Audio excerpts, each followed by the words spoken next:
Dalam Islam, seorang perempuan Muslim diwajibkan untuk mengenakan hijab atau pakaian yang menutupi semua auratnya. Sehingga, hijab atau jilbab bukan hanya sekedar menutup kepala semata. Bahkan, dalam tulisan Hengki Ferdiansyah, alumnus Pascasarjana UIN Syarif Hidayatullah Jakarta, seperti yang dikutip dari Sahijab melalui Islami, menutup aurat adalah kewajiban setiap laki-laki dan perempuan Muslim. Meskipun para ulama berbeda pendapat terkait mana saja aurat laki-laki dan perempuan. Tetapi, intinya seluruhnya sepakat menutup aurat itu adalah kewajiban. Kalau diperhatikan, aurat perempuan lebih banyak ketimbang laki-laki. Aurat laki-laki hanya dari pusar sampai lutut, sedangkan perempuan seluruh tubuh, kecuali wajah dan telapak tangan menurut pendapat sebagian ulama. Karena aurat perempuan itu seluruh tubuh kecuali wajah dan telapak tangan, maka perempuan diharuskan menggunakan hijab. Memang, hijab atau jilbab itu sebetulnya masih dalam perdebatan. Ada yang mengatakan menutup kepala sampai dada. Ada pula yang berpendapat penutup seluruh tubuh, dari kepala sampai ujung kaki. Sementara itu, perintah untuk menggunakan hijab ini didasarkan pada firman Allah, Surat Al-Ahzab ayat 59.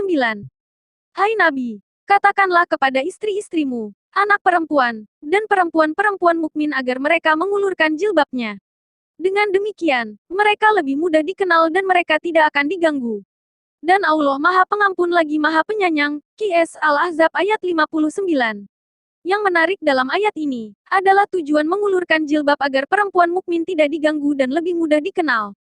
Untuk mengetahui lebih detail maksud ayat ini perlu menggunakan bantuan asbabul nuzul atau melacak latar belakang turunnya ayat.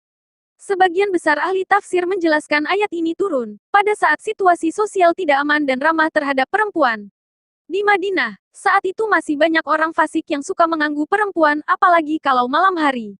Sementara itu, kebiasaan perempuan pada waktu itu, mereka keluar tengah malam untuk buang hajat. Ini dapat dimaklumi, karena tempat buang hajat pada masa Nabi jauh dari rumah. Supaya tidak terlihat orang, mereka buang hajat tengah malam. Biasanya perempuan merdeka, hurah, pergi bersama budak perempuan, amah.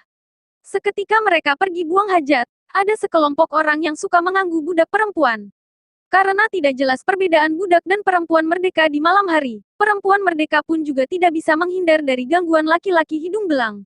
Supaya aman dan tidak diganggu, Allah menyuruh perempuan mukmin untuk menggunakan jilbab agar terlihat berbeda dengan budak perempuan. Syekh Ali Al-Sabuni dalam Rawayul Bayan mengatakan, budak perempuan tidak diperintahkan berjilbab karena bisa memberatkan mereka. Sebagaimana diketahui, budak dibebankan pekerjaan oleh majikannya, sering keluar rumah untuk bekerja, sehingga sulit kalau mereka juga diwajibkan mengenakan jilbab. Hal ini berbeda dengan perempuan merdeka yang pada waktu itu jarang keluar rumah kecuali untuk kebutuhan tertentu. Pada masa itu, yang bertanggung jawab terhadap kehidupan rumah tangga adalah laki-laki, sehingga perempuan lebih banyak di rumah.